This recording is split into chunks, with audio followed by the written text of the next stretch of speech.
Hello, everyone, and welcome to Parkside Alliance Church. Well, to the palatial home studios of Parkside Alliance Church. Glad you could join us for one of these Sunday morning sermons that we make available each and every week on our Facebook page and on our YouTube page as well. Thank you so much for being here today. We're going to look at a passage of scripture that has some difficulty with it, and I hope that as we go through it, we can come to a better understanding of what Jesus is talking about here, and then also the incredible faith of the woman that he encounters. Jesus is taking a break. If you go back and read previously in chapter 7, he's just had a confrontation with the Pharisees. It's been a very intense time of teaching and going through different things, and now it says that he needs to take a break. So our text is Mark chapter 7, starting in verse 24, and we're going to just read, it's just 24 to 30. So let me read the story for you, and then we're going to look at it in more detail. Jesus left that place. He'd been ministering in Galilee, in the northern part of Israel, and went to the vicinity of Tyre. He entered a house, and he did not want anyone to know it. Yet he could not keep his presence secret. In fact, as soon as she heard about him, a woman whose little daughter was possessed by an impure spirit came and fell at his feet. The woman was a Greek, born in Syrian Phoenicia.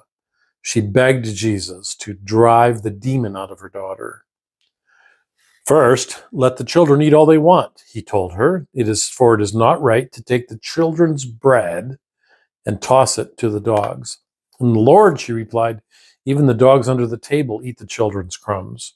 Then he told her, for such a reply, you may go. The demon has left your daughter. So she went home and found her child laying on the bed, the demon gone. Well, there is this very surprising moment in this story of Jesus encountering a woman who was not Jewish. And so here's the background to the story. Well, before we do that, I just want to tell you a story. A couple of weeks ago, a friend of mine sent me a note. He said, I can't believe what happened to me at the grocery store. He was at one of those grocery stores where you have to put a coin in to get the shopping cart. Well, he had bought quite a few groceries, and he had the grocery cart at the end of the conveyor belt.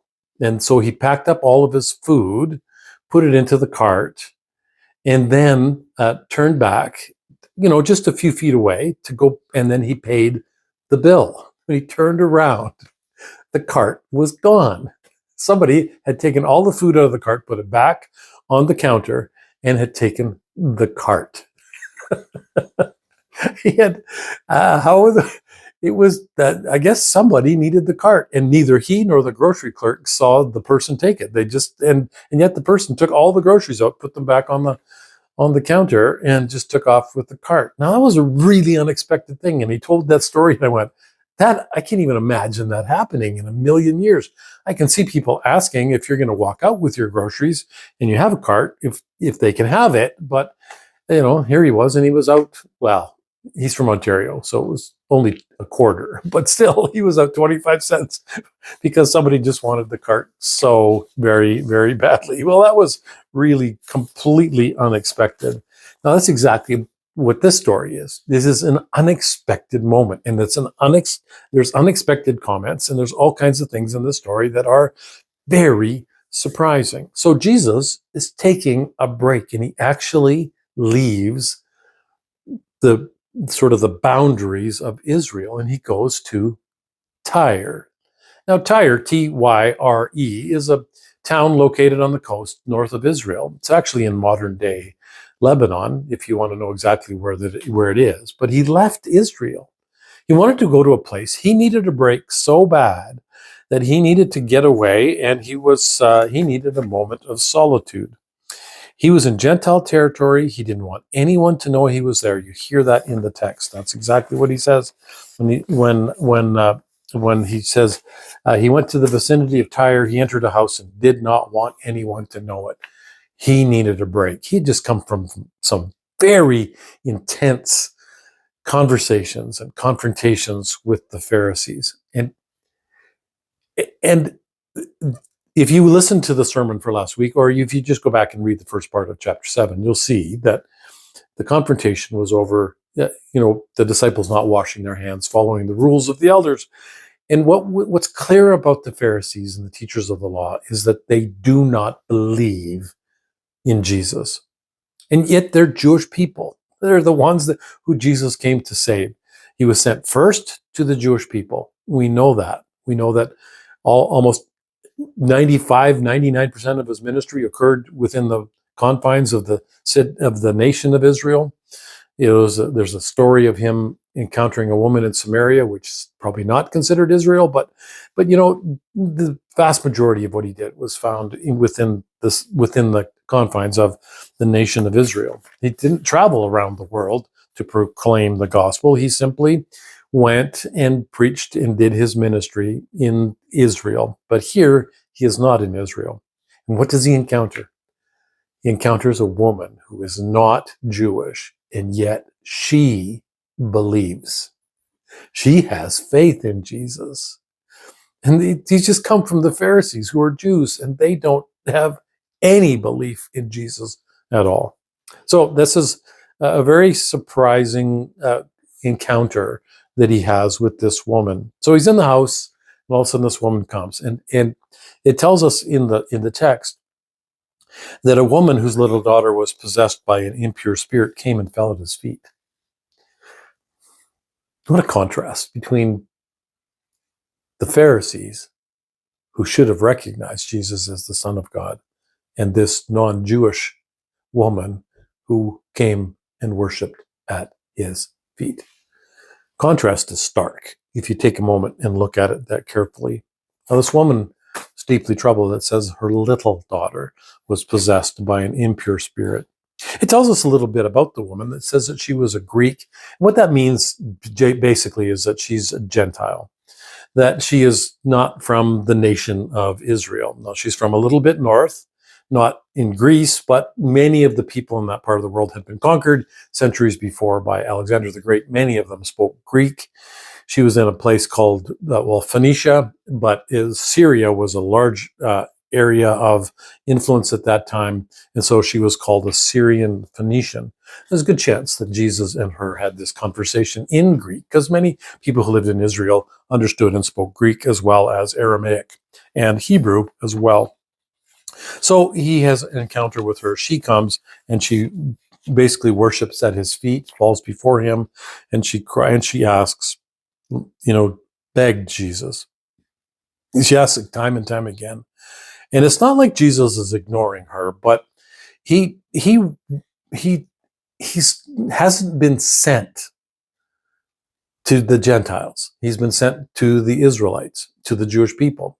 Now, of course, this is the overall thing we have to remember, that Jesus, when he came to bring salvation to the world, that he came to do it through the nation of Israel and through the Jewish people, through God's chosen children.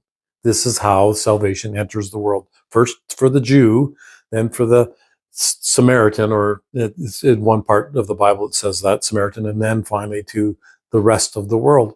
And we all, unless you're Jewish yourself, we all fit into this same category. We are Gentiles, and we are born outside of the family of God, of the chosen tribes of God. Is the best way to put it. Well, she approaches Jesus, but then there's this surprising conversation, and it's only 2 verses, but man, there's so much here that needs to be talked about. He says this: first, let the children eat all they want, for it is not right to take the children's bread and toss it to the dogs. Well, that's great controversy about the statement that Jesus makes. Some people see in it that Jesus is being a little bit cruel, but the truth is he's not. He's simply stating what he has come to do.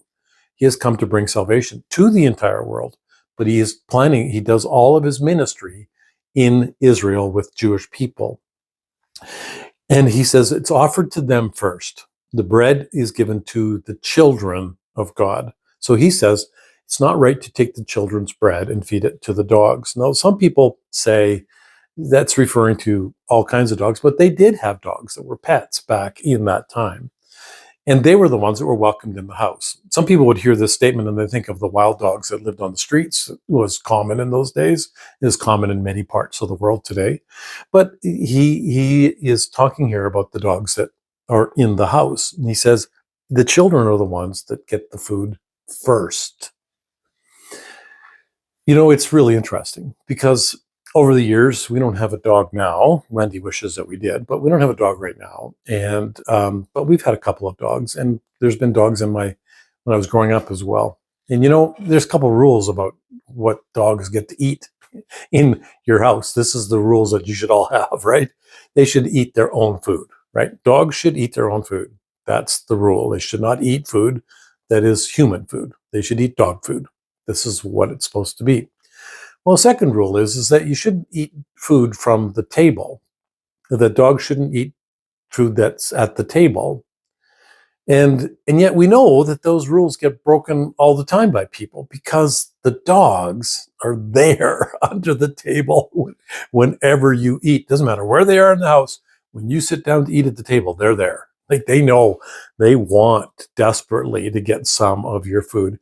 You know, it's so funny over the years. My dad, bless his heart, passed away last summer, but my dad was just like the sneakiest guy when it came to feeding the dogs. It's like we all said, everybody in the family says, Dad, don't feed the dogs human food. That's not good for them.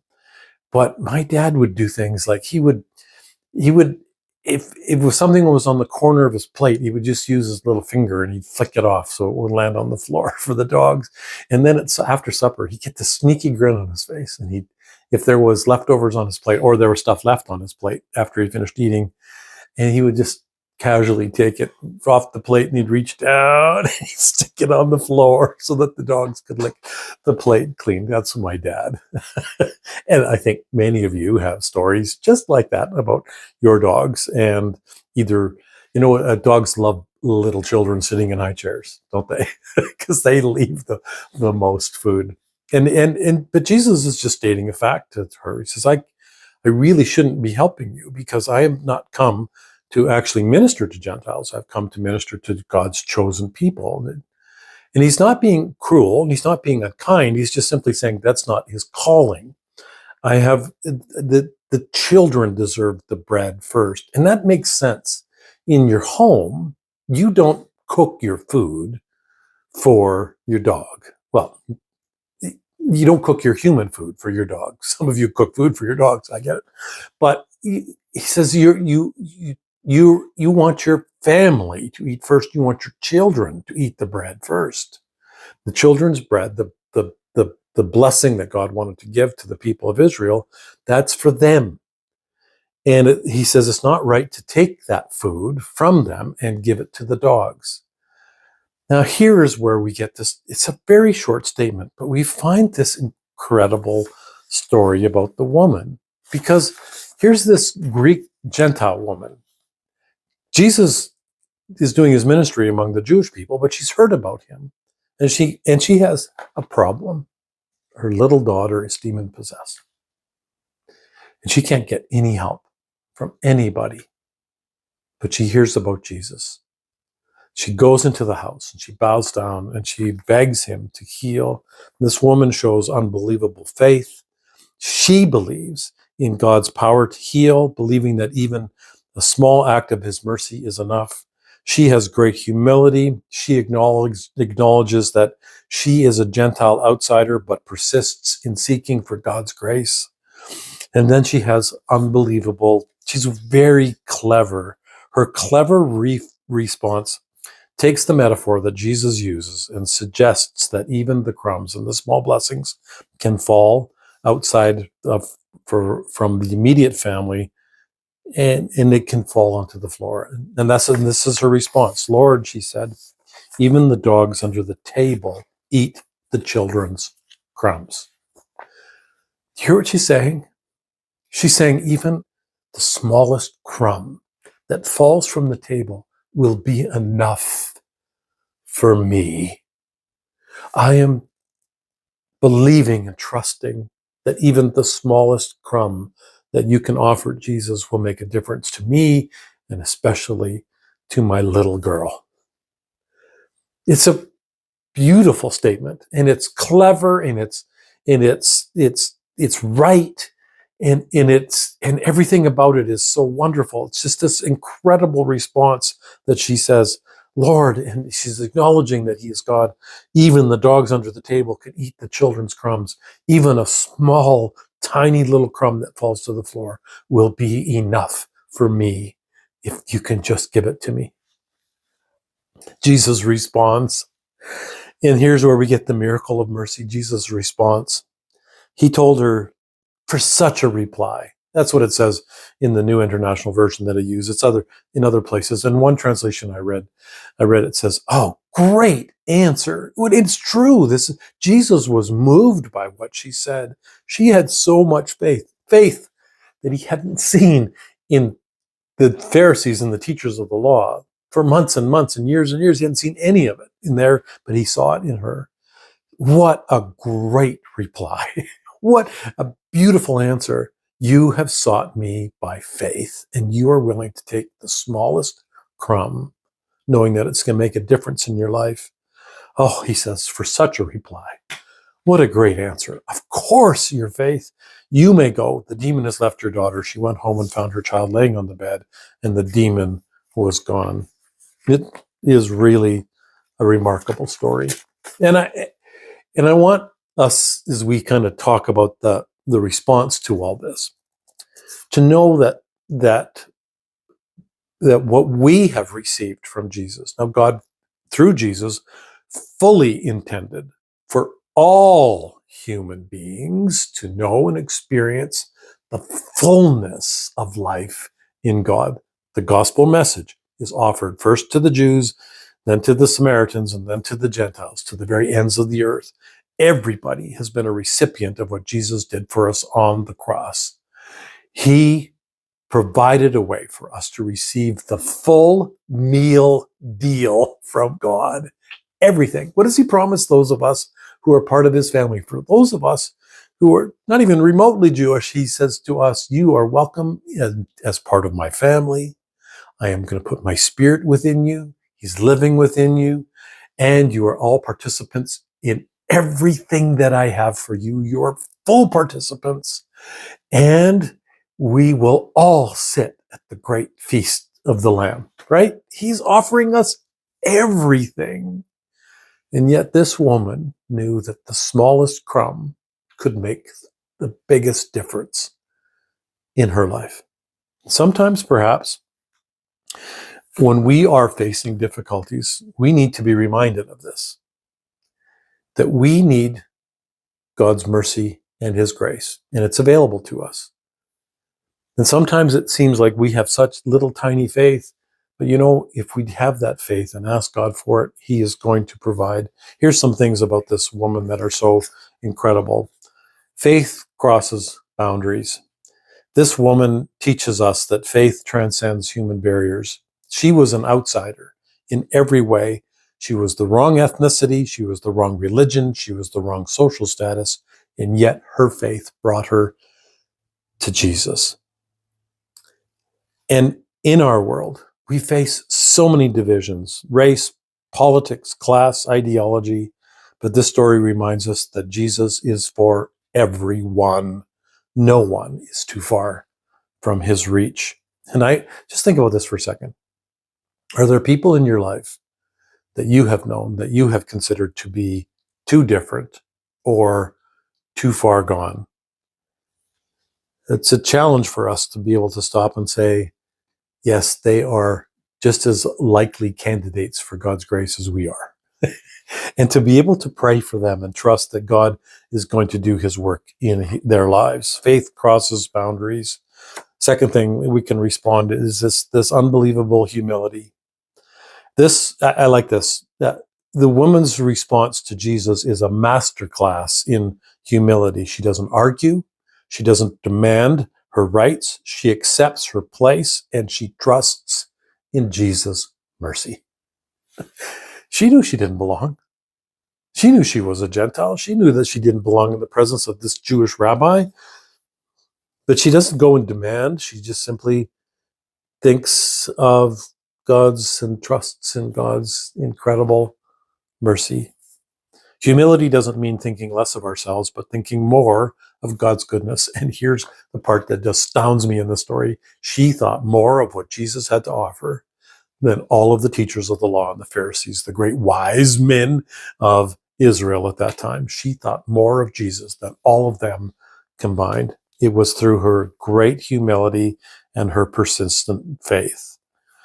This is what happens when we come to God. When we open ourselves and say, God, I need you, we open ourselves to God's unbelievable transformative power. He can be at work in our lives. God's provision comes to us, even if it comes in little tiny crumbs. And finally, we learn this, that God's mercy is bigger than we can imagine. I've come across the statement in the past so many times, which is simply, it was in a song I heard once. It says, there is a wideness in God's mercy that I do not see in mine. I think we need to come back to that. How much does God love those people that we don't like? There is a wideness in God's mercy that we don't have in ours. This story foreshadows the expansion of God's kingdom to include all kingdoms, a theme that runs through the New Testament. Jesus' mission begins with Israel, but extends to the ends of the earth. This woman is a glimpse of God's heart for the world. No matter who you are, no matter what you have done, Jesus' mercy is available to you. And then he calls us to share that mercy with others, to be agents of his love in a broken world. The world is broken and is in desperate need of Jesus' mercy.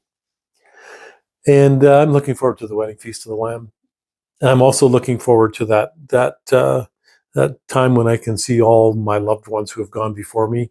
But I also know this, that in this life, God has provided great mercy. And he gives us so much more than just small crumbs. He gives us the fullness. He gives us life, and he gives it to the full. And for that, I am once again profoundly thankful. This woman can teach us a lot.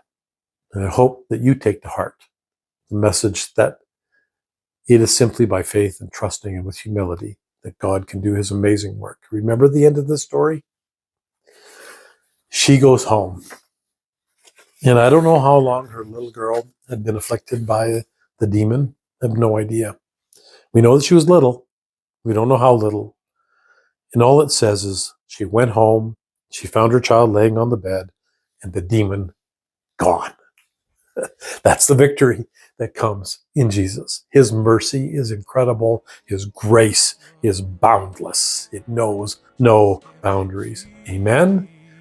Amen. Until the next time we meet, go in the love, in the mercy, peace, and the grace of God. Amen. Until next time. Bye for now.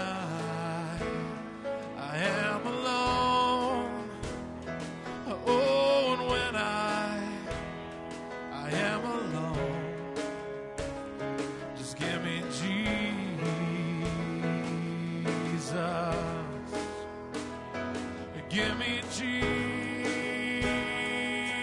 Jesus.